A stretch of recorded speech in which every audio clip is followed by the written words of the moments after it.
Assalamualaikum warahmatullahi wabarakatuh. Selamat pagi semuanya. Pada pagi hari ini saya akan menyampaikan materi fikih dengan judul khiyar.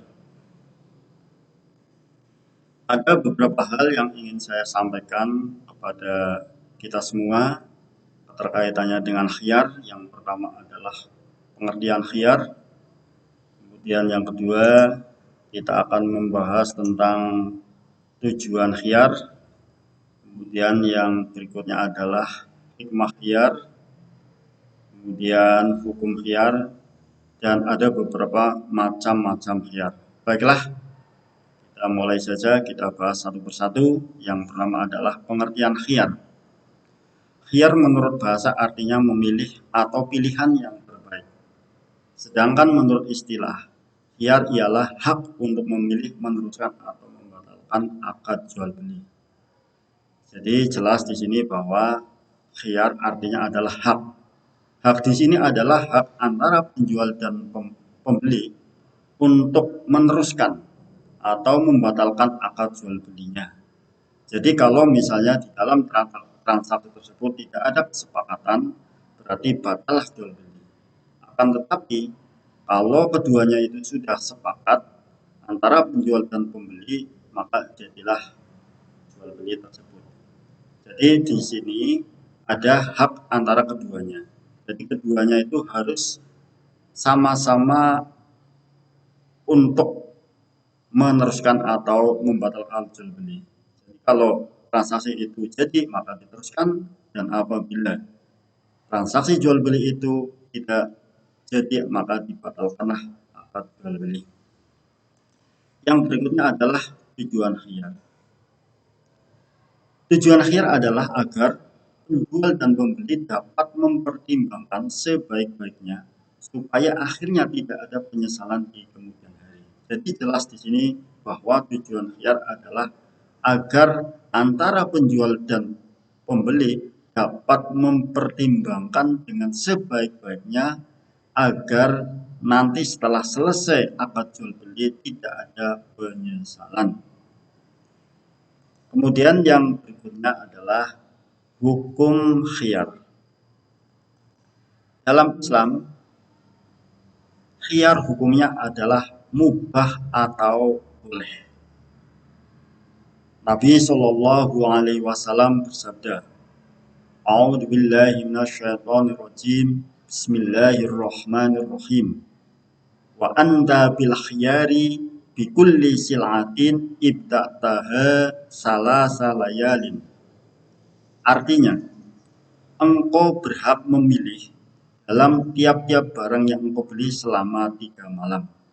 Jadi di sini menurut hadis Nabi diberi kesempatan untuk memilih, mempertimbangkan selama 3 hari 3 malam. Apakah nantinya transaksi jual beli jadi ataupun tidak, diteruskan atau tidak, maka batas waktu itulah yang telah ditentukan. Jadi antara penjual dan pembeli mempunyai hak yang sama untuk meneruskan atau membatalkan jual beli. Yang berikutnya adalah macam-macam khiyar. Ada 4 macam khiyar. Yang pertama adalah khiyar syarat, yang kedua khiyar majelis, yang ketiga khiyar aib, dan yang keempat adalah khiyar ru'yah. Yang pertama adalah khiyar majelis.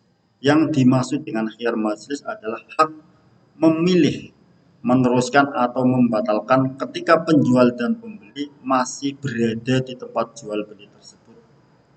Jadi hak memilih antara penjual dan pembeli itu selama antara penjual dan pembeli masih berada di lokasi, masih berada di majelis, masih berada di tempat jual beli.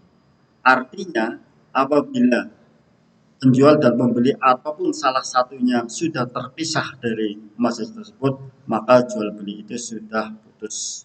Oleh karena itu, kesempatan yang diberikan antara penjual dan pembeli ketika keduanya itu masih berada di lokasi, masih berada di majelis, masih berada di tempat transaksi jual beli. Nabi Shallallahu Alaihi Wasallam bersabda, Bismillahirrahmanirrahim, il bay'ani bil khiyari ma lam yatafarraqo. Rawahu al-Bukhari wa Muslim. Artinya, dua orang yang mengadakan jual beli diperbolehkan khiyar selama keduanya belum berpisah dari tempat akad.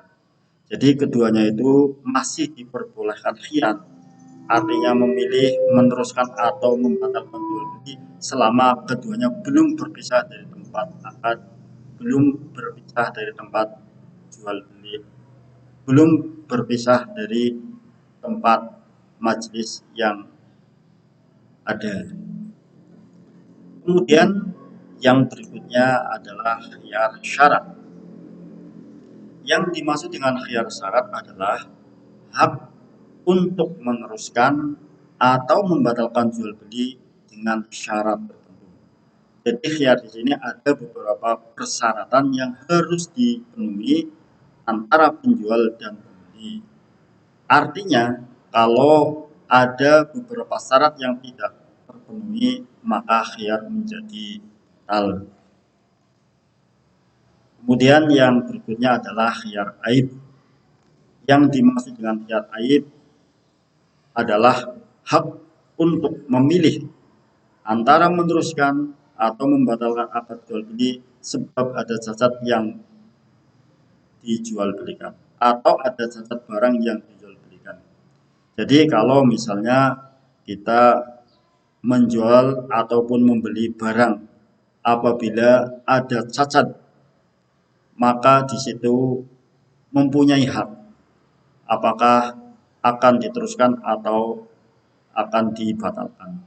Oleh karena itu, antara penjual dan pembeli harus sama-sama mengetahui barang yang kita beli.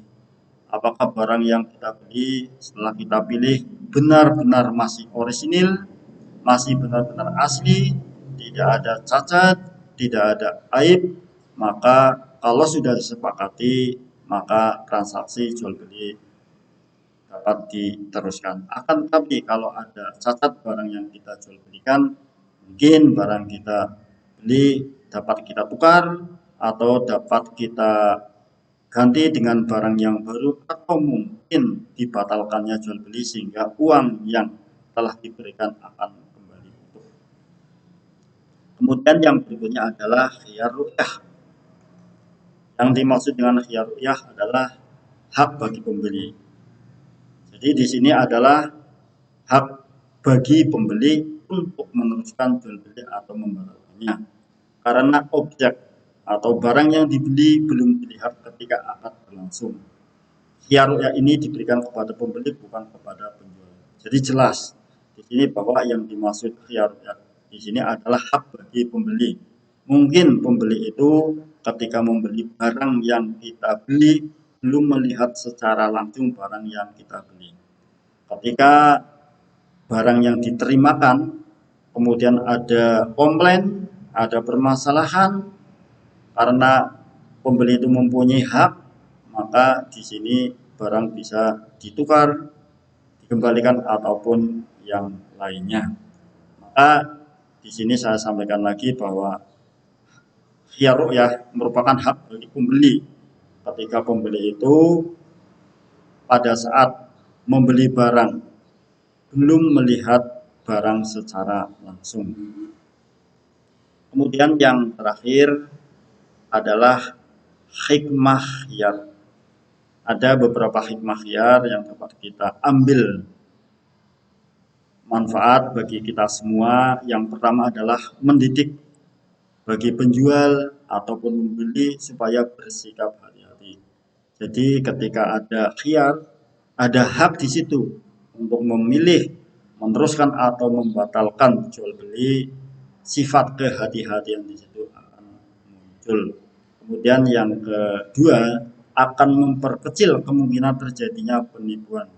Jadi kalau misalnya antara penjual dan pembeli mempunyai hak yang sama untuk meneruskan atau membatalkan, untuk memilih barang yang kita beli, maka di situ akan memperkecil kemungkinan terjadi penipuan karena penjual memperlihatkan barang yang dijual, kemudian pembeli melihat secara langsung, memilih secara langsung barang yang kita beli sehingga akan memperkecil terjadinya penipuan.